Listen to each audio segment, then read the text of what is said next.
आपका centripetal acceleration. तो ये हो गया भाई साहब आपका tangential acceleration, this will be basically your tangential acceleration, और ये हो गया आपका सेंट्रीपिटल एक्सेलरेशन। ठीक है, तो रिजल्टेंट एक्सेलरेशन क्या हो जाएगा भाई साहब, what will be the resultant acceleration, that will be tangential plus centripetal acceleration. तो ये आपका mod of a will be equal to a t का स्क्वायर प्लस ए सी का स्क्वायर। तो tan थीटा की वैल्यू क्या हो जाएगी भाई साहब, ए टी बाई ए सी। ठीक है, tan थीटा की वैल्यू, ये थीटा है ना, देखो ये थीटा है, तो आपका भाई साहब ये क्या हो जाएगा, दिस इज ए टी, और ये हो गया भाई साहब ए सी, तो ए टी बाई ए सी। ठीक है, ओके, चलिए भाई साहब सवाल करेंगे कुछ। A car is travelling along a circular curve that has a radius of 50 metre. तो आपको यहाँ पे रेडियस दिया हुआ है, एक सर्कुलर कर्व है, radius is 50 metre, if its speed is 16 metre per second. तो ऑब्वियसली कौन सी स्पीड हो जाएगी, this is what type of speed, ये आपका लीनियर स्पीड हो जाएगा बी। ठीक है, क्योंकि आपका यूनिट बता रहा है 16 मीटर पर सेकेंड। ठीक है, okay, and its increasing uniformly at 8 metre per second square. मतलब ये कौन सा हो जाएगा, लीनियर एक्सीलरेशन हो जाएगा। लीनियर एक्सीलरेशन या अपन टेंजेंशियल एक्सीलरेशन भी बोल सकते हैं इसको। दैट इज हाउ मच बच्चा पारी, tangential acceleration is 8 metre per second square. ठीक है, then what is the magnitude of the net acceleration. तो नेट एक्सेलरेशन की वैल्यू आपसे पूछी है यहाँ पे। ठीक है, क्लियर है भाई साहब, ओके। ये हो गया आपका टेंजेंशियल एक्सेलरेशन, आपको सेंट्रीपिटल एक्सेलरेशन निकालना है। ठीक है, सेंट्रीपिटल एक्सेलरेशन भाई साहब क्या हो जाएगा, it will be equal to v square by r, या ओमेगा स्क्वायर आर लिख सकते हैं। ठीक है, यहाँ पे हम ओमेगा स्क्वायर आर भी लिख सकते हैं। अभी वी स्क्वायर बाई आर मतलब कितना हो गया, 16 इंटू 16 बाई आर, आर की वैल्यू कितनी हो गई भाई साहब 50। तो ये हो गया आपका कितना भाई साहब 256 बाई 50। ठीक है, 256 बाई 50, कैंसिल कैंसिल, 5 2 5 5 25, और ये हो गया 5 1 5 5 2। ठीक है, ये हो गया। तो नेट कितना हो जाएगा, this will be net acceleration will be equal to a c का स्क्वायर प्लस ए टी का स्क्वायर। ए सी का स्क्वायर भाई साहब कितना हो गया आपका 5.12 का स्क्वायर, और ए टी का स्क्वायर भाई साहब कितना हो गया 8 का स्क्वायर। ठीक है, इसको करना है वैसे। ठीक है, तो देखो कितना हो जाएगा, अब थोड़ा सा अनुमान लगाइए यहाँ पे, ये 5 है। ठीक है, 5 का कितना होगा 25, और ये कितना है आपका 25, ये हो गया आपका 64, 5 प्लस 4 9, 6 प्लस 8 9 के आजू बाजू रहेगा। ठीक है, तो आपका देखो यहाँ पे 9 के आजू बाजू यही दिख रहा है आपको। ये पे एक्चुअली कैलकुलेट नहीं करना है, एस्टिमेशन से इस वैल्यू पे आ जाना है, क्योंकि एमसीक्यू का सवाल है। You don't have to calculate it precisely, you don't have to waste your time.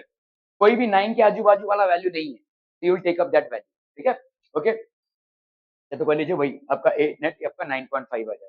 ठीक है, are we clear on this one people, okay okay okay. A stone is tied to the end of a 1 meter long string whirled in a horizontal circle, ऐसे घुमा रहे भाई साहब। ठीक है, with a constant speed है। If the stone makes 22 revolutions in 44 seconds, तो आपका भाई साहब 22 revolution in 44 seconds। ठीक है, ओके, तो इसका मतलब ये क्या होगा, what is the magnitude and direction of the net acceleration of the stone. ठीक है, तो ये आपका क्या हो जाएगा, ये आपका फ्रीक्वेंसी हो जाएगा ना भाई साहब, 22 रेवोल्यूशन इन 44 सेकेंड, तो 22 बटे 44। ठीक है, 22 रेवोल्यूशन अपॉन 44, दैट इज 1/2। ये हो गया आपका फ्रीक्वेंसी पर सेकेंड में। ठीक है, और आपका भाई साहब ओमेगा क्या होता है, देखो कल हमने पढ़ा था 2 पाई एफ होता है, तो ये हो जाएगा 2 pi into F, that is 1/2। तो ओमेगा की वैल्यू हो गई पाई रेडियन पर सेकेंड, ये हो गया ओमेगा का वैल्यू। ठीक है, अगर ये ओमेगा का वैल्यू है तो एक्सेलरेशन क्या हो जाएगा, what is the magnitude and direction of the net acceleration of the stone। मुझे बताओ यहाँ पे लीनियर एक्सेलरेशन कितना होगा, what will be the value of linear acceleration। क्योंकि नेट एक्सेलरेशन क्या होता है, लीनियर एक्सेलरेशन प्लस आपका इसका वैल्यू होगा ना। बताइए बताइए भाई साहब क्या हो जाएगा, नेट एक्सेलरेशन कितना आ जाएगा, अरे बोलो ना बोलो भाई साहब।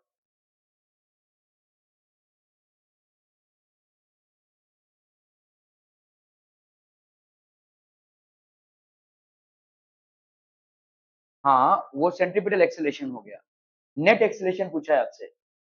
सेंट्रीपिटल एक्सेलरेशन आपका ओमेगा स्क्वायर आर हो गया, नेट एक्सेलरेशन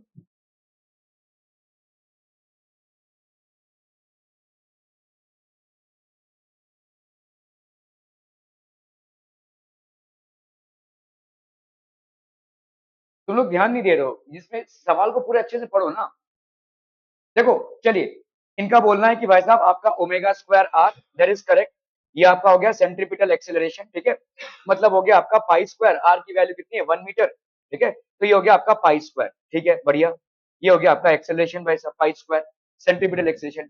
अभी नेट एक्सेलरेशन मतलब क्या होता है, अभी अभी आपने कैलकुलेट किया ना भाई साहब, नेट एक्सेलरेशन होगा भाई साहब ए सी का स्क्वायर प्लस ए टी का स्क्वायर, है कि नहीं, तो ए सी तो निकाल चुके हो भाई साहब, टी का क्यों, सही, ठीक है, दिख रहा है ना, हर चीज मैटर करती है भाई साहब, ठीक है, a stone is tied to the end with a constant speed, मतलब आपका भाई साहब टेंजेंशियल एक्सेलरेशन नहीं हो रहा है, ठीक है, देयर इज नो चेंज, तो इसीलिए भाई साहब आपका टेंजेंशियल एक्सेलरेशन यहाँ पे जीरो हो जाएगा, तो इसका मतलब नेट एक्सेलरेशन कितना हो जाएगा भाई साहब, पाई स्क्वायर का स्क्वायर, दैट इज ये हो जाएगा आपका पाई का स्क्वायर, ठीक है, क्लियर है भाई साहब, clear clear clear, option A is the correct answer, ठीक है, option A is the correct answer, are we clear on this one people, ठीक है, यहाँ पे आपका the direction is also the same, ठीक है, as a centimetre acceleration, net acceleration along the radius of the curvature, ठीक है, क्लियरम भाई साहब, क्लियरम क्लियरम क्लियरम के नहीं भाई साहब, चलिए चलिए चलिए इसको करना भाई साहब फटाफट फटाफट, क्विक क्विकर क्विकर, सृष्टि कुमारी एक सवाल तो करके दिखाओ भाई साहब, हैं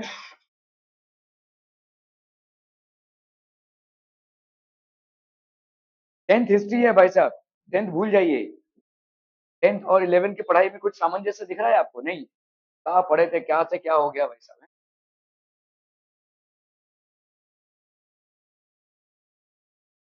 10th में लाए होंगे 85 90, मटर मटर नहीं करता अभी,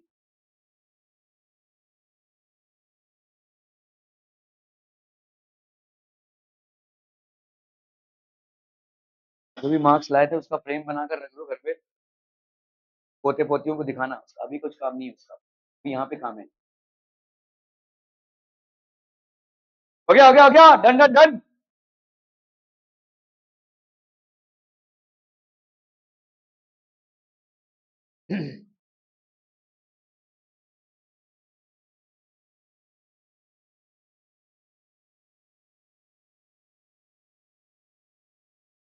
particle moves in a circle of radius, भाई साहब 20 सेंटीमीटर है तो रेडियस को अपन क्या लिख सकते हैं, 20 सेंटीमीटर मतलब हो गया आपका 0.2 metre, its linear speed is given by v is equal to 2t, समझ में आ रहा है भाई साहब, where t is in second and v is in metre per second, चलिए भाई साहब, find the radial and tangential acceleration, radial and tangential acceleration, radial acceleration मतलब that which acts along the radius which is nothing but the centripetal acceleration, ठीक है, ये आपका देखो centripetal acceleration हमेशा इसमें एक्ट करेगा रेडियल एक्सेलरेशन, और ये हो गया आपका टेंजेंशियल एक्सेलरेशन, ठीक है, क्लियर है, find the radial and tangential acceleration at t is equal to 3 seconds, time t is equal to 3 second, वाह समझ रहे कि नहीं भाई साहब, ओके, तो अपन भाई साहब यहाँ पे टेंजेंशियल एक्सेलरेशन की बात करते हैं पहले, ठीक है, टेंजेंशियल एक्सेलरेशन क्या हो जाएगा, change in tangential velocity upon time taken, समझे कि नहीं भाई साहब, ठीक है, तो at time t is equal to 0, बोलो ना बोलो, वेलोसिटी कितनी हो जाएगी, tangential velocity will be equal to, क्यों, tangential velocity will be equal to 2 into 0, that is 0, है कि नहीं भाई साहब, at time t is equal to 0, at time t is equal to 3, tangential velocity will be equal to 2 into 3, that is 6, है कि नहीं भाई साहब, तो आपका टेंजेंशियल एक्सेलरेशन क्या हो जाएगा, v dash minus v upon t, है ना, तो 6 minus 0 upon 3, so that will be how much, 3 metre per second square, ये हो गया आपका टेंजेंशियल एक्सेलरेशन, क्या ये समझ में आ रहा है भाई साहब, ठीक है, ओके ओके ओके,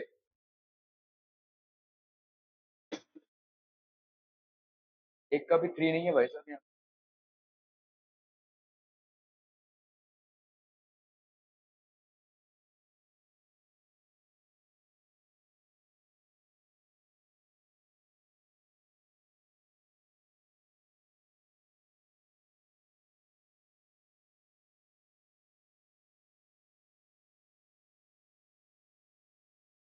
अरे सॉरी, है ना, यहाँ पे 2 होगा ना, ओके सॉरी, ये 2 होगा, वही मैं समझा भाई साहब, कोई तो ये दोनों ऑप्शन तो गलत हो गया आपके भाई साहब, ये इन दोनों में से कोई एक सही होगा, ठीक है, ओके, तो टेंजेंशियल एक्सेलरेशन आ गया आपका 2 मीटर पर सेकंड स्क्वायर, ठीक है, ओके, रेडियल एक्सेलरेशन भाई साहब क्या हो जाएगा, अरे बोलो जल्दी से बोलो, radial acceleration, this will be this will be equal to omega square r, r की वैल्यू मालूम है, अगर आपको ऐसे करना है तो आप इसको भाई साहब वी स्क्वायर बाई आर भी लिख सकते हो, ठीक है।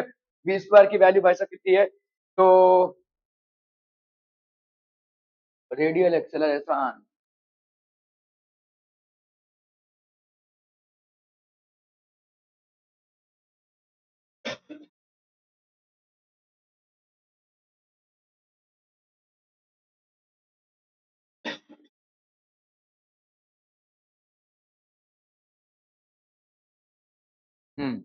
36, 36 अपॉन आपका ये है भाई साहब कितना 0.2, तो दैट विल बी 360 अपॉन 2 है, यही 180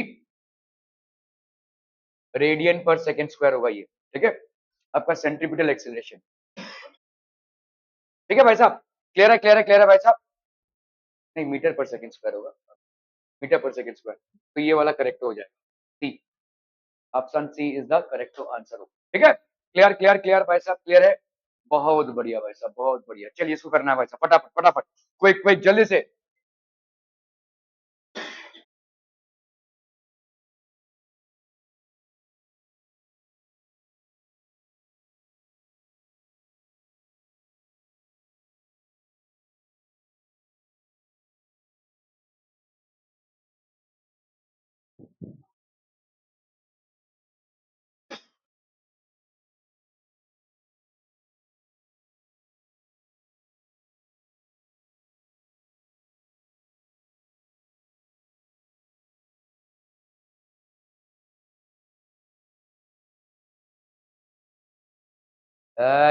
कौन है, टुकुक टुकुक, हम्म,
Okay, so let AC and AT represent centripetal and tangential accelerations.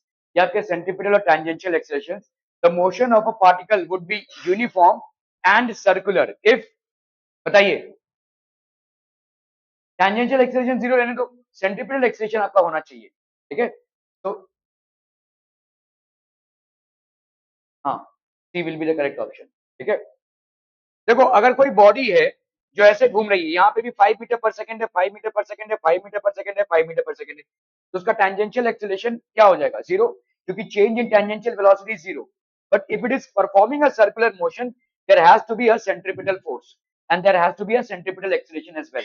किसी भी बॉडी के लिए सेंट्रीपिटल एक्सेलरेशन कभी भी जीरो नहीं हो सकता if it is performing a circular motion. However we can afford to have the tangential acceleration as zero, ठीक है। Okay, so C would be the correct option. Okay, centripetal and centrifugal force बच्चा party अपन ने अभी तक क्या क्या पढ़ लिया है. We have studied what is circular motion, we have studied what is tangential acceleration, centripetal acceleration and net acceleration. Now we are going to study centripetal force and centrifugal force. Action and reactionary forces है ये basically.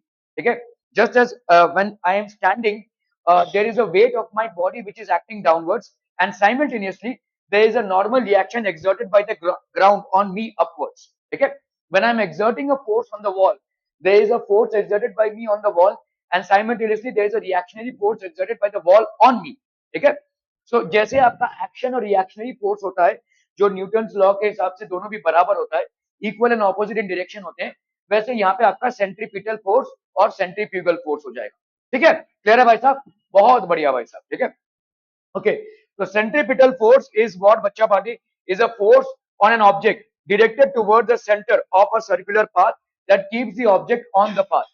Consider a particle of mass m in non-uniform circular motion of radius r. तो आपका भाई साहब from Newton's law of motion the net external force. तो आपका देखो यहाँ पे आपका टेंजेंशियल एक्सेलरेशन, ये हो गया आपका net tangential force, centripetal acceleration net centripetal force. ठीक है, क्या ये समझ में आ रहा है भाई साहब?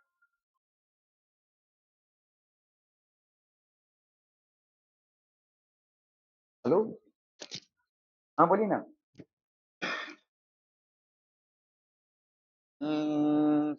मैं थोड़ा सा क्लास में हूँ, मैं आपको बाद में फोन करूँ क्या? आप अभी यहाँ पे हो ना, गांव में नहीं हो ना? ठीक है ठीक है, मैं बोलता हूँ आपको. ठीक है, तो यहाँ पे आपका भाई साहब कितना हो रहा है? F c m v square by r. तो ये आपका कितना हो गया भाई साहब? आपका m omega square r. If tangential direction, the tangential acceleration acts on the particle, so the tangential force is given by FMAT. Steps to solve the problem by some free body diagram बनाइए. Axis should be defined, preferably in the radial and the tangential direction. ठीक है? All forces should be resolved along the chosen axis. Newton's second law of motion should be applied in radial and tangential direction. Forces in the plane perpendicular to circular motion should also be balanced if needed. ठीक है, okay okay okay. चलिए भाई साहब सवाल करेंगे अपन. तो centripetal force is the term given to the net force acting on a particular particle performing circular motion and directed towards the center. ये हमेशा भाई साहब सेंटर की तरफ डायरेक्टेड रहेगा. ठीक है, देखो इसको ऐसे समझो. ये जब मैं किसी धागे में किसी स्टोन को बांधकर घुमा रहा हूं, तो there is a centripetal force that is acting towards the centre. अगर स्टोन निकल जाए तो इस तरफ जाएगा, that will be the centrifugal force.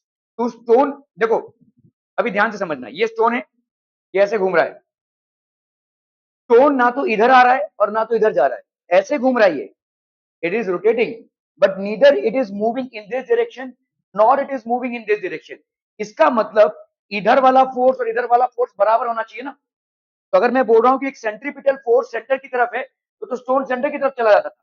लेकिन इसका मतलब क्या हो रहा है कि उसके ऊपर एक सेंट्रीफ्यूगल फोर्स लग रहा है बाहर की तरफ. समझ में आ रहा है ये? How is the stone in equilibrium while it is performing the rotary motion? How is the stone? ठीक है, तो आप बोल रहे हो कि भाई साहब सेंटर की तरफ एक फोर्स है, और होता ही अगर मैं देखो, जैसे अगर समझ लो मैंने धागा बांधा है, मैं अपनी उंगलियों में ऐसे धागा बांधकर एक स्टोन को ऐसे घुमा रहा हूं. ठीक है, अगर मैंने इस उंगली को लुस्त-पुस्त कर दिया, तो ये भाई साहब ये भी पूरा लुस्त-पुस्त हो जाएगा. इसका मतलब क्या हो गया? मैंने सेंटर से फोर्स अप्लाई करना बंद कर दिया.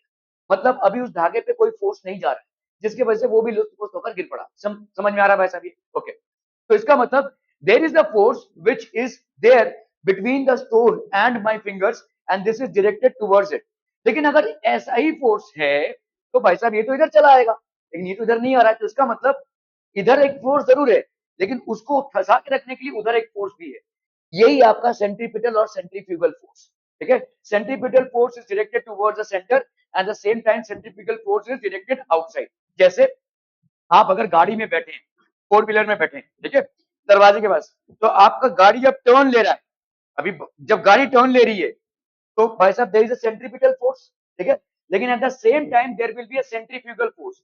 इसीलिए आप देखो मतलब फंस जाते हो, अपने दरवाजे की तरफ फंस जाते हो, है ना.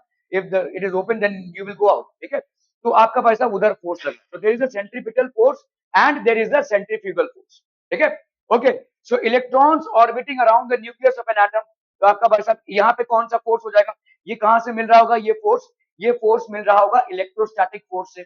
Electrostatic force exists between the electrons and the protons, so obviously this will be electrostatic force. Whirling of a stone, ठीक है, तो देखो ये इलेक्ट्रॉन और इसके बीच में क्या है, इलेक्ट्रोस्टैटिक फोर्स है। यही इलेक्ट्रोस्टैटिक फोर्स भाई साहब सेंट्रीपिटल फोर्स में कन्वर्ट हो जाएगा, that's how the electron will revolve. अगर समझ लो आपने भाई साहब किसी स्ट्रिंग में किसी बॉल को या किसी स्टोन को बांध के घुमाया, तो यहाँ पे भाई साहब स्ट्रिंग में क्या डेवलप होगा, टेंशन। यही टेंशन भाई साहब किसके बराबर होगा, सेंट्रीपिटल फोर्स के बराबर हो जाएगा। Are we clear on this one people, ठीक है, okay. Car moving on a circular track, अगर किसी कार को भाई साहब आप सर्कुलर ट्रैक में मूव करा रहे हो, ठीक है, तो आपका भाई साहब एफ क्या हो जाएगा, m v square by r. Clear है भाई साहब, are we clear on these things people, okay okay okay. Centripetal force is the force necessary to keep an object moving in a circular path. जब तक भाई साहब एक body का circular motion होगा, तो जरूरी नहीं कि हर बॉडी बंधा हो, ठीक है। जैसे आपका स्टोन और धागे से जो मैंने बांधकर आपको एग्जांपल दिया, उसमें दोनों भी बॉडीज कनेक्टेड थे, लेकिन अगर आप समझ लो एक प्रोटॉन या एक न्यूक्लियस के आजू बाजू जो इलेक्ट्रॉन रिवॉल्व हो रहा है, वहां तो कोई धागा नहीं बंधा हुआ है। या आप समझ लो भाई साहब सन के आजू बाजू जो प्लैनेट्स ऑर्बिट कर रहे हैं, या प्लैनेट्स के आजू बाजू जो आपके सैटेलाइट्स ऑर्बिट कर रहे हैं, मून जो ऑर्बिट कर रहा है, तो यहाँ पे तो कोई धागा नहीं बंधा हुआ है। तो वहां पे कौन सा फोर्स है आपका, ग्रेविटेशनल फोर्स, ठीक है, that will be basically the gravitational force. तो हम वहां पे बोल सकते हैं F g is equal to m v square by r. आप थोड़ा सा ध्यान दीजिए, इसको यूज करते हुए हमने एस्केप वेलोसिटी की वैल्यू निकाली थी, ठीक है, okay. It is always directed towards the centre on the circular path, ठीक है, it is direction always perpendicular to the velocity of the object. तो सेंट्रीपिटल फोर्स जो है वो भाई साहब ये आपका वेलोसिटी ऑफ द ऑब्जेक्ट है, और ये सेंट्रीपिटल फोर्स है, they are always perpendicular. Velocity of the object and the centripetal force are always perpendicular to each other. क्या ये समझ में आ रहा है भाई साहब, okay okay okay. A 500 kg car takes a round of turn of radius 50 meter with a velocity of 36 kilometers per hour. What is the centripetal force? चलिए एकदम आसान सवाल भाई साहब।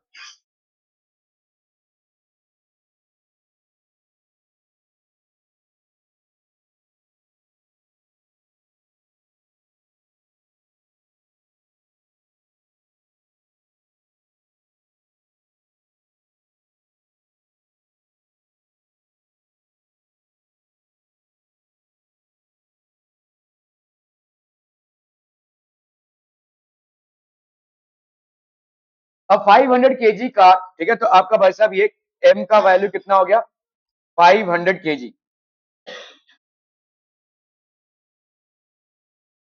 m का वैल्यू हो गया भाई साहब 500 kg car takes a turn around radius, radius कितना है भाई साहब आपका 50 metre, with a velocity of 36 kilometre per hour, 36 kilometre per hour, ठीक है। तो ये हो गया 36 इंटू 5/18 मीटर पर सेकेंड, तो ये हो गया आपका 10 मीटर पर सेकेंड।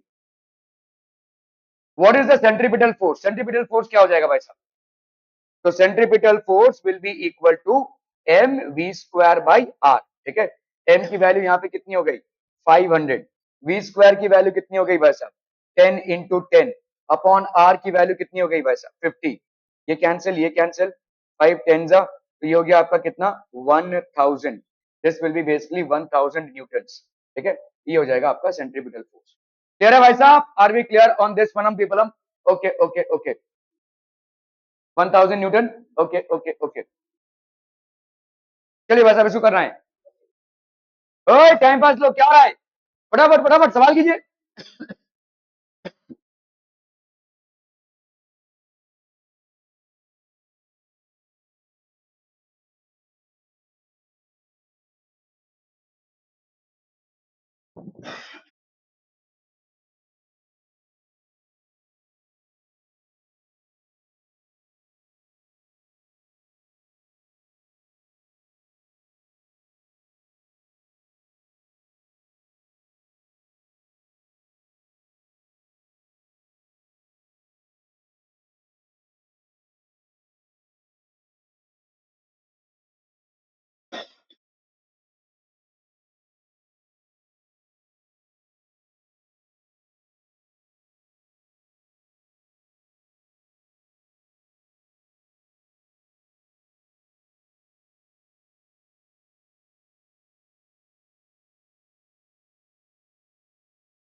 हो गया, डन डन डन राइट।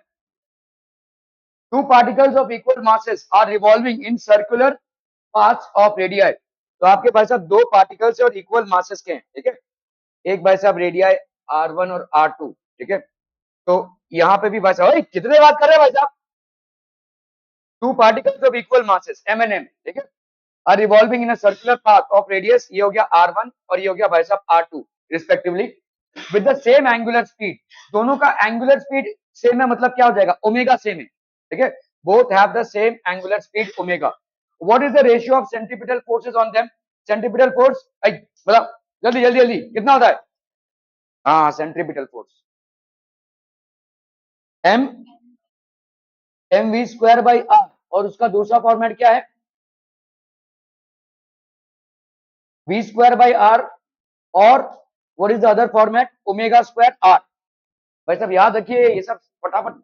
अरे भाई साहब देखो v²r है, अगर यहाँ पे फंसे हुए हो तो कोई भी दिक्कत नहीं है, v को हम ओमेगा को r जानते हैं, तो ये आपका सेंट्रीपिटल भाई साहब क्या हो जाएगा, एक्सेलरेशन, जिसको अपन क्या लिख सकते हैं, ओमेगा²r² लिख सकते हैं।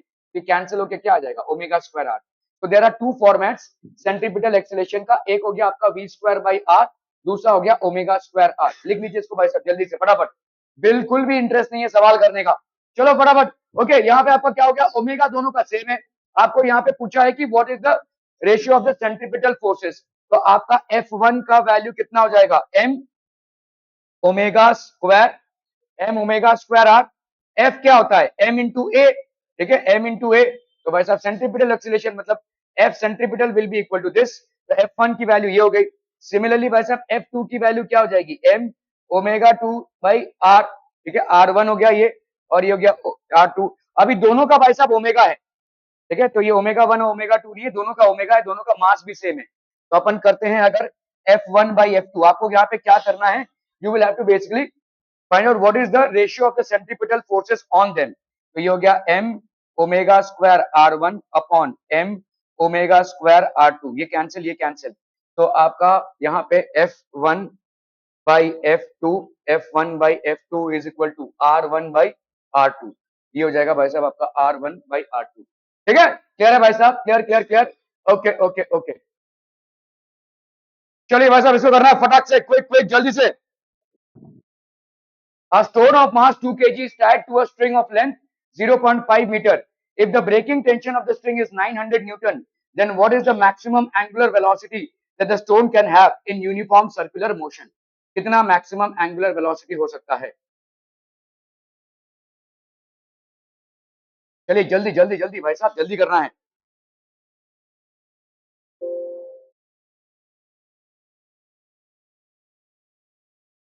हो गया, done done done. A stone of mass भाई साहब कितना है, 2 kg, इसका मास कितना है आपका 2 kg, is tied to a string of length. ये स्ट्रिंग ऑफ लेंथ जो हो गया 0.5, तो यही रेडियस हो जाएगा भाई साहब, ठीक है। So this r will be equal to 0.5 metre, ठीक है। इफ द ब्रेकिंग टेंशन मतलब टी मैक्स की वैल्यू क्या हो जाएगी, टी मैक्स की वैल्यू कितनी है, 900 Newton. What is the maximum angular velocity, maximum angular velocity देखो, यहाँ पे तुमको जब तुम स्ट्रिंग को घुमा रहे हो भाई साहब, तो ये जो टेंशन डेवलप हो रहा है, यही टेंशन तो तुम्हारा mv²r है, ठीक है। सो ये T is equal to m omega square r ऐसा लिख सकते हो, या mv²r भी लिख सकते हो। तो आप भाई साहब T मैक्स लिखोगे, अगर मास तो चेंज नहीं होने वाला, रेडियस भी चेंज नहीं होने वाला, तो ये m omega maximum square r ऐसा लिख सकते हैं भाई साहब, ठीक है। ओके, तो T मैक्सिमम की वैल्यू कितनी है 900, m की वैल्यू कितनी है 2, ओमेगा मैक्स का हो गया भाई साहब स्क्वायर इनटू r, r की वैल्यू हो गई भाई साहब 0.5, तो ये 0.5 और 2 की वैल्यू हो गई 1, तो ओमेगा मैक्स का स्क्वायर हो गया भाई साहब कितना 900। सो देयरफॉर ओमेगा मैक्स की वैल्यू कितनी हो गई, under root of 900, that is how much 30 radian पर सेकेंड, 30 रेडियन पर सेकेंड। ओमेगा मैक्स की वैल्यू हो गई 30 रेडियन पर सेकेंड, so this would be the correct answer. हो क्लियर है, ओके ओके ओके। चलिए भाई साहब, if the radius of curvature of the path of two particles of same mass is in the ratio of 1:2, then in order to have constant centripetal force, what should be the ratio of their velocities? चलिए फटाफट करना है भाई साहब इसको, quick quick जल्दी से।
Okay, done भाई साहब.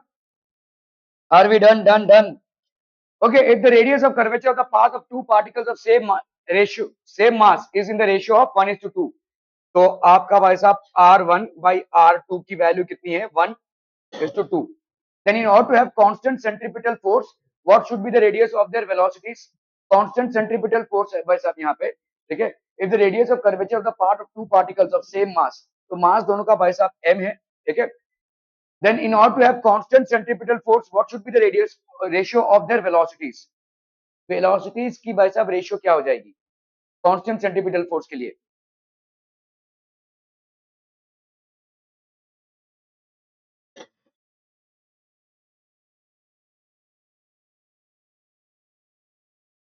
ओके, तो यहाँ पे देखो R1 by R2 आपको दिया हुआ है. यहाँ पे F1 by F2 की वैल्यू कितनी हो जाएगी? 1 ना भाई साहब. F1 F2 बराबर है, कांस्टेंट है, ठीक है. तो इसका मतलब क्या हो जाएगा? m, दोनों का मास सेम m, ठीक है. आपका भाई साहब लेट्स से इसका वेलोसिटी है v1 का स्क्वायर बाई r1, इसका हो गया v2 का square by r2. This should be equal to 1, है कि नहीं?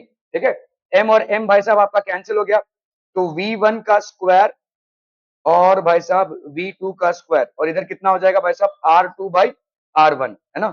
तो v1 का स्क्वायर बाई v2 का स्क्वायर, इधर हो गया आपका 1, इधर अगर हमने r1 बाई r2 ले लिया तो ये कितना हो जाएगा? 1/2. तो v1 बाई v2 की वैल्यू कितनी हो जाएगी? Under root of 1/2, that is 1 by under root 2. तो this would be the answer, ठीक है. 1 बाई अंडर रूट 2, ठीक है. क्लियर है भाई साहब? Are we clear on this one? तो v1 और v2 हो गया भाई साहब 1 बाई अंडर रूट 2 हो गया answer. Clear. Okay. A proton of mass this kg goes around in a circular orbit of radius 0.01 meter under a centripetal force of this. What is the frequency of revolution? तो आपका भाई साहब एक proton है, इस proton का मास कितना है भाई साहब? Mass is equal to 1.6 into 10⁻27 kg. Circular orbit, radius कितना है भाई साहब? 0.10 मीटर, ठीक है. अंडर सेंट्रीपिटल फोर्स, आपका फोर्स कितना है भाई साहब? 4 into 10⁻13 newton. What is the frequency of revolution? आपको यहाँ पे फ्रीक्वेंसी पूछा है, ठीक है. फ्रीक्वेंसी भाई साहब क्या होती है? आप थोड़ा सा याद कीजिए. ओमेगा होता है आपका 2πf. अगर आपने ओमेगा की वैल्यू निकाल ली तो आप एफ की वैल्यू भी निकाल पाएंगे. ओके, यहाँ पे आपको फोर्स दिया हुआ है, तो फोर्स क्या होता है भाई साहब? m omega square r. तो ओमेगा स्क्वायर की वैल्यू क्या हो जाएगी? f by m into r. F की वैल्यू क्या है? 4 इंटू 10⁻13, ठीक है. और m भाई साहब क्या है? 1.6 into 10⁻27 into r, that is 0.10, ठीक है. तो आपका भाई साहब यहाँ पे क्या हो जाएगा? 4 इंटू 10⁻13, यहाँ पे आपका कितना हो जाएगा? इसको इधर लिया तो 16 इंटू 10⁻28 और ये हो गया 1/10 ना. तो ये ऊपर चला जाएगा, इंटू ये हो गया आपका 10, ठीक है. तो ये हो गया 4 1 4, 4 4 16. तो ये हो गया आपका 10⁻12 बाई 10⁻28. ये है आपका 1/4, ठीक है. सो यहाँ पे हो गया आपका 10⁻12 -28 बाई 4, ठीक है. तो ये हो गया आपका 28 -12, 8 से 2 गया 6, 2 से 1 गया 1. तो 10⁻16 बाई 4, 10⁻16 बाई 4, ठीक है. तो अगर हम यहाँ पे हो गया, ये हो गया ओमेगा स्क्वायर. ओमेगा की वैल्यू कितनी हो जाएगी? 10⁻8/2. ये हो गया भाई साहब ओमेगा की वैल्यू, है ना. ओके, अभी आपको फ्रीक्वेंसी निकालना है यहाँ पे. पाई तो है नहीं वैसे यहाँ पे. What is the frequency of revolution?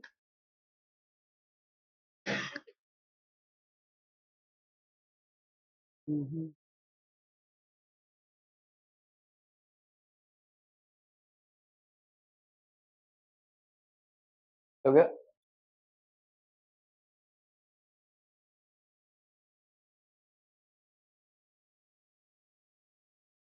ठीक है, ओमेगा बाई 2 पाई.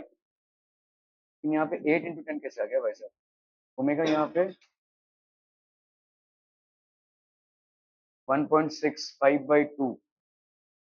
यार ये से कैसे आ रहा है?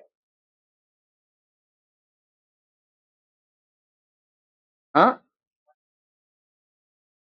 हाँ, मतलब 1/2 को डिवाइड किया तो 50 आएगा ना. ओमेगा कितना आया यहाँ पे? हाँ ठीक है, चलिए। यही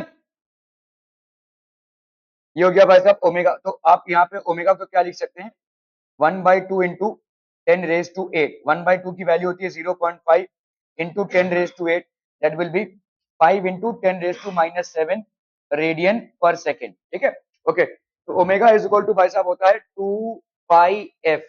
तो एफ की वैल्यू भाई साहब क्या हो जाएगी, ओमेगा बाई 2 पाई। तो ओमेगा की वैल्यू हो गई 5 इंटू 10⁻⁻7 अपॉन 2 पाई। लेकिन यार यहाँ पे तो भाई साहब क्या क्या, हाँ 10⁻⁷, 10⁻⁷, वो तो समझा अपने को, लेकिन ये 2 पाई का एट कहाँ से आ रहा है भाई साहब इसको। यहाँ तक तो सही है, फ्रीक्वेंसी 1/2 पाई। ये कैसे हो गया भाई साहब, 5 को 2 पाई से डिवाइड किया तो 8 आ गया।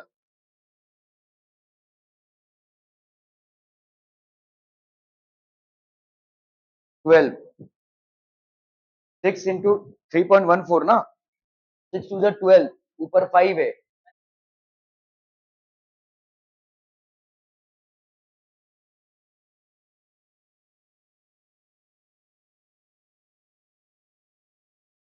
अरे यहाँ पे 5 आ रहा है ना, तो इधर कितना आया, 5 इंटू 10⁻⁷ अपॉन भाई साहब 12 ले ले हम, 2 6 2 3 नहीं 6 है ना, 6।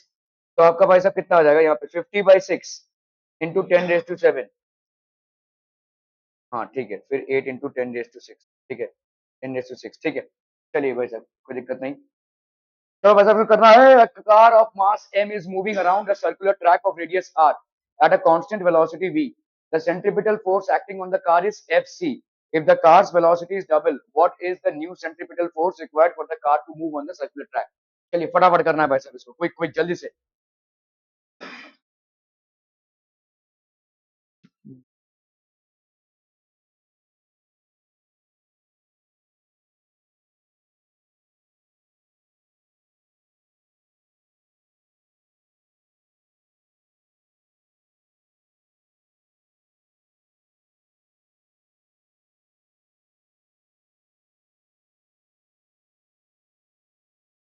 टाइम पास की दुकान है सब यहाँ पे।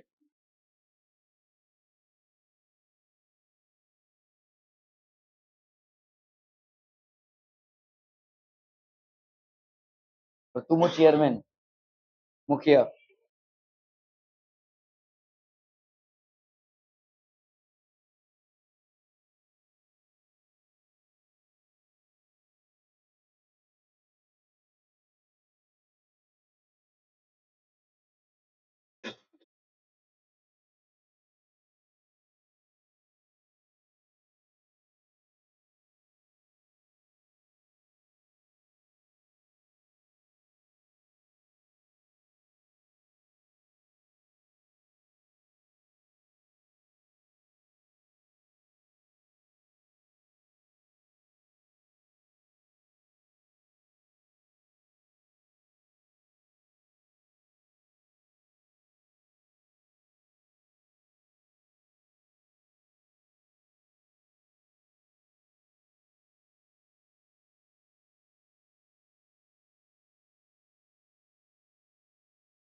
A car of mass m moving around a circular track of radius r at a constant velocity v. So car of mass m, circular track of radius r with a constant velocity v. The centripetal force acting on the car is Fc. Fc is equal to m v square by r. If the car's velocity is doubled, ठीक है, car की velocity को हमने double कर दिया, मतलब v का हमने क्या कर दिया भाई साहब, 2v कर दिया। ठीक है, what is the new centripetal force required for the car to move on the circular track? तो नया centripetal force भाई साहब क्या हो जाएगा, what is the new centripetal force required to for the car to move on the circular track. क्या ये समझ में आ रहा है भाई साहब? ओके, हमको कितना फोर्स चाहिए, तो what is the new centripetal force? कर लीजिए भाई साहब, आपका यहाँ पे न्यू सेंट्रीपिटल फोर्स भाई साहब क्या हो जाएगा, दिस विल बी एम, इस v के जगह पे क्या लिखेंगे, 2v का स्क्वायर और अपॉन आर। समझ में आ रहा है? रेडियस तो चेंज नहीं हुआ है, तो सर्कुलर ट्रैक का रेडियस भाई साहब सेम ही रहेगा, ठीक है, v का सिर्फ 2v हो गया है। तो what will this be, this will be equal to 4mv का स्क्वायर बाई आर। ये 4mv का स्क्वायर बाई आर क्या है, fc है, तो ये हो जाएगा 4fc। so the new force, centripetal force that is required for the car to move along the same circular track along on a double velocity will be this I, अच्छा है, ठीक है, ओके, ठीक है, क्लियर है भाई साहब? Okay okay okay, चलिए भाई साहब, ये है आपका कोनिकल पेंडुलम। कोनिकल पेंडुलम, आपने एक पेंडुलम का ऐसे घुमा रहे हैं, ठीक है, this is also performing a circular motion, ठीक है। चलिए इसको करना है, फ्री बॉडी डायग्राम से आराम से सॉल्व कर सकते हैं। फ्री बॉडी डायग्राम, माइंड आपका पूरा फ्री है, थोड़ा सा इधर टेंशन में आकर कुछ कर दीजिए।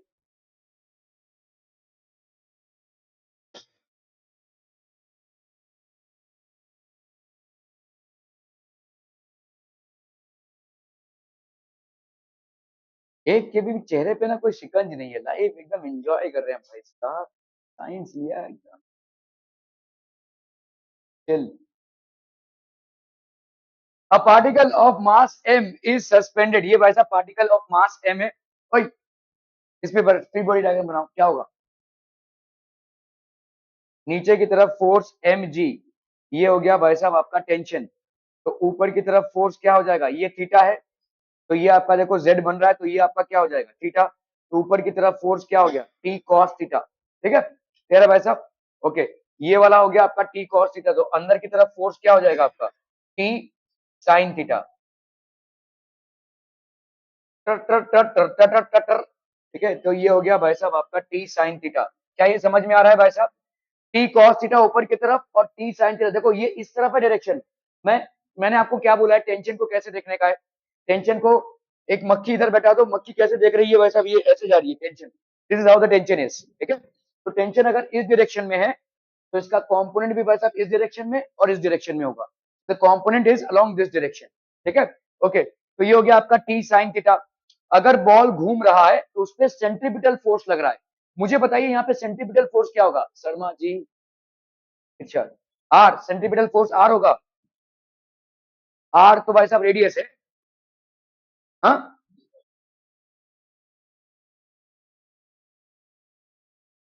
तुम अभी पिकनिक से उतरे नहीं हो भाई साहब,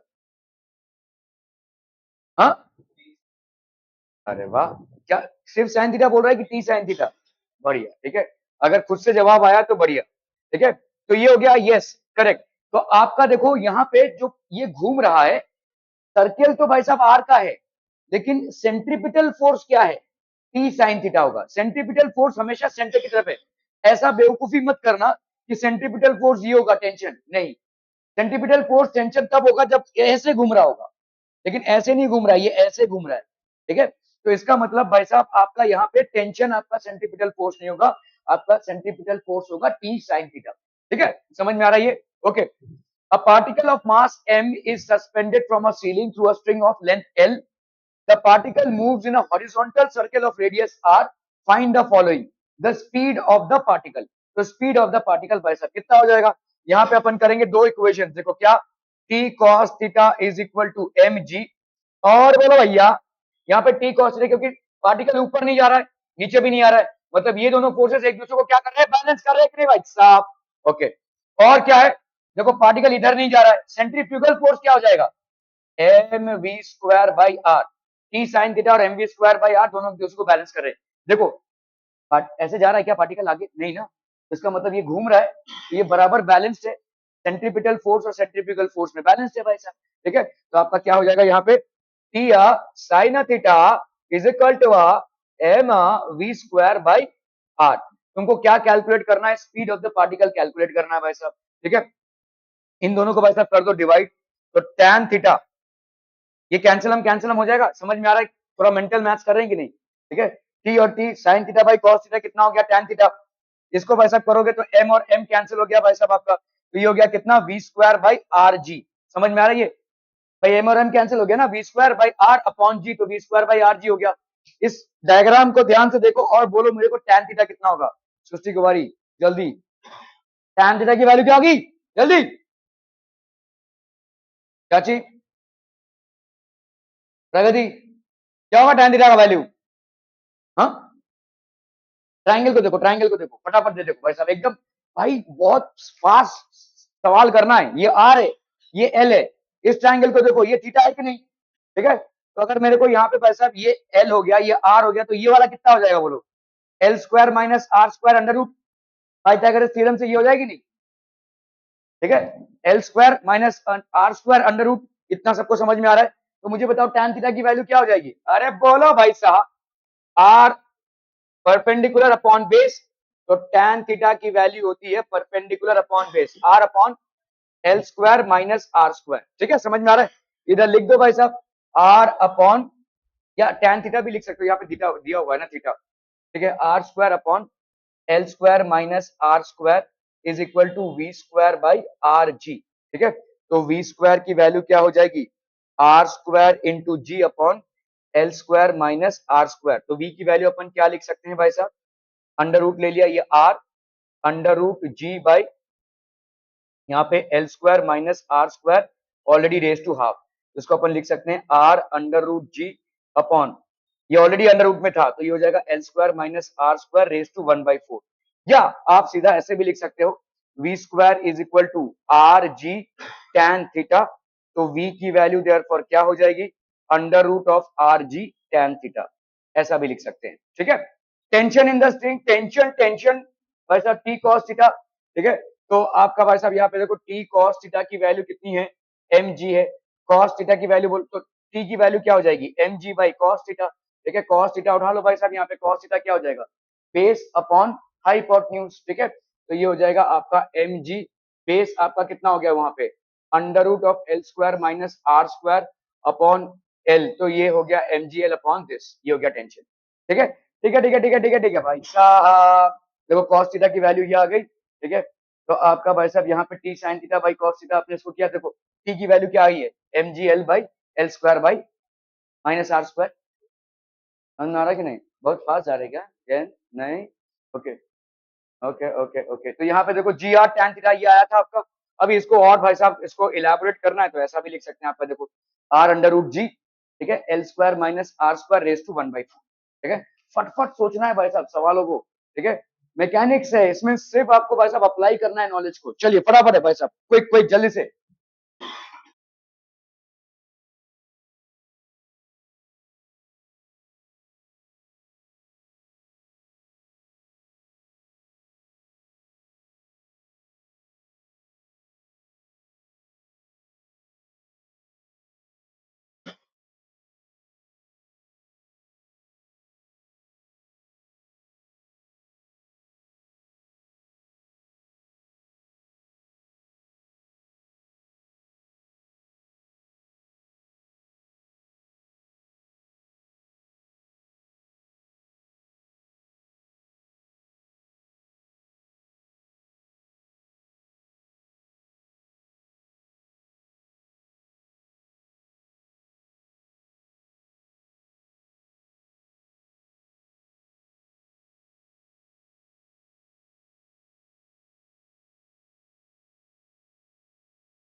Done, done, done.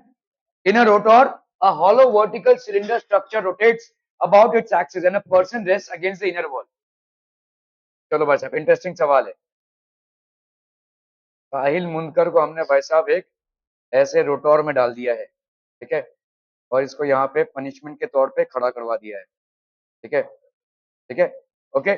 So he is basically standing in a rotor, ऐसा, ठीक है, ऐसे खड़ा है, ठीक है, ओके. तो there is a floor on which he is balancing himself, okay, in a rotor. अभी ये रोटोर है भाई साहब, इसको जा रहा है घुमाया ऐसे, ठीक है, rotates about his axis and a person rests against the inner wall at a particular speed of the rotor. तो let's say ओमेगा स्पीड है या v, जो भी आप स्पीड देना चाहते हैं, ओमेगा स्पीड है, ठीक है. The floor below the person is remove, और हमने इसके पांव से जमीन खिसका दी, ठीक है. ये जिस फ्लोर पे खड़ा था उस फ्लोर को ही हमने खिसका दिया, फिर भी वो नहीं गिरेगा एट अ पर्टिकुलर स्पीड, ऐसा होगा. जादुई पुल, वो आपने देखा ना मौत का कुआं भाई साहब, ठीक है, वो भाई साहब ऐसा बाइक लेकर झपाझप घूम रहे हैं लेकिन वो गिर नहीं रहे हैं, ठीक है. When is this achieve? This is the same thing that is getting achieve, ठीक है. If you happen to at a particular angular speed, ठीक है, this magic will happen that even if you try to remove the floor, this person will not fall. हर speed में नहीं होगा, ठीक है, एक पर्टिकुलर स्पीड में होगा. After attaining a certain speed, what you will notice is that even if you happen to remove the floor, the person is not going to fall. ठीक है. So ये किस मैकेनिज्म से हो रहा है वो हम देखेंगे. At a particular speed of the rotor, the floor below the person is removed and the person hangs resting against the wall. ठीक है, ये hang कर रहा है resting against the wall without any floor. If the radius of the rotor, तो ये भाई साहब रेडियस हो गया r, and the coefficient of static friction, तो static friction अपन देख चुके हैं भाई साहब, ठीक है. देखो इस ये किस तरफ गिरेगा? नीचे की तरफ गिरेगा, है ना. Why? Because mg is acting downwards, ठीक है, क्लियर है. तो इस पे फ्रिक्शन किस तरफ लगेगा? इस तरफ लगेगा भाई साहब. और फ्रिक्शन क्या होता है? फ्रिक्शन होता है mu times of static friction into normal reaction. समझ में आ रहा है ये? मुझे बताओ अभी इसमें नॉर्मल रिएक्शन क्या होगा? इस दीवार के साथ, इस फ्लोर के साथ नहीं, ठीक है. फ्लोर गया, फ्लोर तो वैसे भी भाड़ में गया, फ्लोर को तो उड़ा दिया हमने, ठीक है. ये बंदा ऐसे खड़ा हुआ है. What is the normal reaction with the wall? Normal reaction with the wall तब होगा जब वॉल पे कोई फोर्स ये लगा रहा होगा. तो क्या ये वॉल पे कोई फोर्स लगा रहा है? कौन सा फोर्स लग रहा है? सूडो फोर्स लग रहा है. Good. What is this pseudo force? तो आपका भाई साहब ये है mv²/r. ये आपका mv²/r है, सेंट्रीपिटल फोर्स. तो इसका सूडो फोर्स भाई साहब क्या लगेगा? इस तरफ, विच इज mv²/r. तो ये बंदा जो चिपका हुआ है, ये इस दीवार पे कितना फोर्स लगा रहा है? mv²/r का फोर्स लगा रहा है. और यही आपका नॉर्मल रिएक्शन हो जाएगा. तो normal reaction will be equal to mv²/r. क्या ये समझ में आ रहा है? तो फ्रिक्शनल फोर्स कितना हो जाएगा? Mu s into mv²/r. समझ में आ रहा है भाई साहब? ये हो जाएगा फ्रिक्शन, ठीक है. ये फ्रिक्शन भाई साहब, अभी देखो बॉडी बैलेंस है, तो मतलब ऊपर की तरफ लगता हुआ फ्रिक्शन और नीचे की तरफ लगता हुआ mg, ये दूसरे को बैलेंस कर रहे हैं, ठीक है. तो mg will be equal to mu s mv²/r. समझ में आ रहा है? ये m और ये m भाई साहब आपका हो गया कैंसिल, ठीक है. Okay, if the radius of the rotor in the coefficient of static friction is mu s, ठीक है, चलिए म्यू ही लिया हुआ है यहाँ पे, ठीक है. Is mu, find the minimum speed at which the floor में बी रिमूव. तो मिनिमम स्पीड भाई साहब क्या हो जाएगा? v² इज इक्वल टू, ये हो गया rg/म्यू, rg/म्यू, ठीक है. सो आपका v का वैल्यू क्या हो जाएगा? √of rg/म्यू. At this minimum speed you can afford to remove the floor, ठीक है. इस फ्लोर को हम रिमूव कर सकते हैं. तो v has to be greater than, तो आपका मिनिमम स्पीड मतलब क्या हो गया? v हैज टू बी, तो ये आपका मिनिमम स्पीड हो गया ना, इससे आपका v स्पीड ज्यादा ही होना चाहिए, तभी आप फ्लोर को रिमूव कर सकते हैं. तो v has to be greater than equal to √of rg/म्यू, ठीक है. v has to be greater than equal to √of gr/म्यू. क्या ये समझ में आ रहा है भाई साहब? ये ठीक है. This is the normal force which is acting, it is being rotated, and this is mg. Okay, centrifugal force, तो इसको भाई साहब अभी हम करते हैं एंड, ठीक है. और अपन, अच्छा ये 6 ही है भाई साहब, चलो कर लेते हैं इसको, कोई दिक्कत नहीं है. Okay, what is centrifugal force? Centrifugal force is defined as the fictitious, तो फिक्टिशियस मतलब भुतीला, ठीक है. फिक्टिशियस मतलब जो रियलिटी में हम जिसका मापदंड नहीं ले सकते, ठीक है. pseudo force that is felt by a moving object in a curved path that acts outwardly away from the center of rotation. Consider cylinder of radius r being rotated with an angular speed omega with two people of mass m inside as shown in the figure। तो भाई साहब दो लोग हैं इसमें और इस cylinder को रोटेट किया जा रहा है। ऊपर से देखोगे अगर ये है भाई साहब, ठीक है, ये दोनों लोग भाई साहब चिपके हुए हैं, इन पे भाई साहब नॉर्मल रिएक्शन लग रहा है, ठीक है, और इसको रोटेट किया जा रहा है। That is basically the top view. तो what is the centrifugal force that they will be experiencing? समझ लो ये आर है भाई साहब, ठीक है। सो आपका सेंट्रीपिटल फोर्स क्या होगा? सेंट्रीपिटल फोर्स होगा इस तरफ which is m v square by r, ठीक है, या अपन लिख सकते हैं एम ओमेगा स्क्वायर आर। और सेंट्रीफ्यूगल फोर्स क्या होगा भाई साहब? जो नॉर्मली इधर लगेगा ये क्या हो जाएगा भाई साहब? M omega square r. So this will be what? M omega square r, m omega square r. ठीक है, समझ में आ रहा है ये? Okay okay okay, are we clear on this one people? Okay, now FBD will have normal reaction between the floor. तो अभी आपने देखा भाई साहब ओमेगा की वैल्यू क्या हो जाएगी? Greater than equal to. तो आपका देखो balancing forces in the vertical direction, अगर हम वर्टिकल डायरेक्शन में बैलेंस करें, ठीक है, तो ये जो भी बंदा है यहाँ पे है, ठीक है, तो आपका भाई साहब इसका नीचे फोर्स लग रहा है mg, ऊपर फोर्स लग रहा है f। नॉर्मल रिएक्शन किसके बराबर होगा भाई साहब? m ओमेगा स्क्वायर r के बराबर होगा। अगर ये बंदा बैलेंस कर रहा है after removing the floor, then what will happen? आपका mg का वैल्यू हो जाएगा m ओमेगा स्क्वायर के बराबर, m omega square mu m omega square r, ठीक है, म्यू n के बराबर। तो m और m भाई साहब आपका हो गया cancel. Omega square is equal to g by mu r, g by mu r. तो omega is equal to g by mu r under root, ये आपका मिनिमम फोर्स है, ठीक है। So omega has to be greater than equal to under root g by mu are.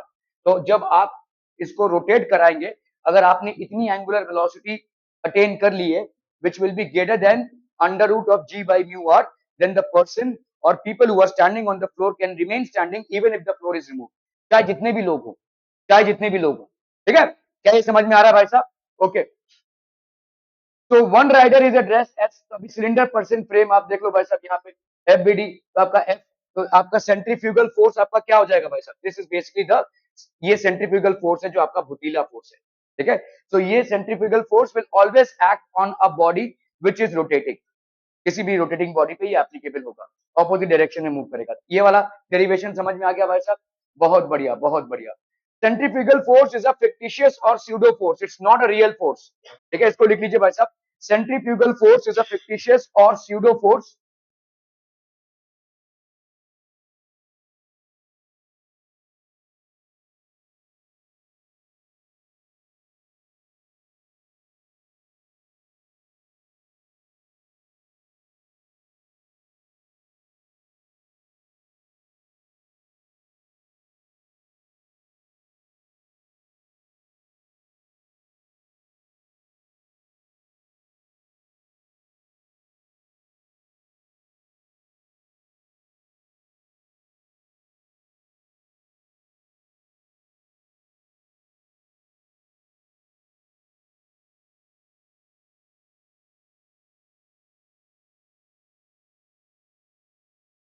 Okay, centrifugal force is only used in non-inertial frame of reference. तो ये सिर्फ non inertial frame of reference पे use होगा, ठीक है। It has the same magnitude as that of the centripetal force but points in the opposite direction. The magnitude of centrifugal force is given by this, ठीक है। तो ये हो जाएगा m omega square r and it direction is radially outwards, radially outwards हो जाएगा भाई साहब इसका डायरेक्शन, ठीक है। इसको भाई साहब नोट कर लीजिए, ये थोड़े से काम की चीजें हैं। अरे भाई साहब कहाँ चले गए?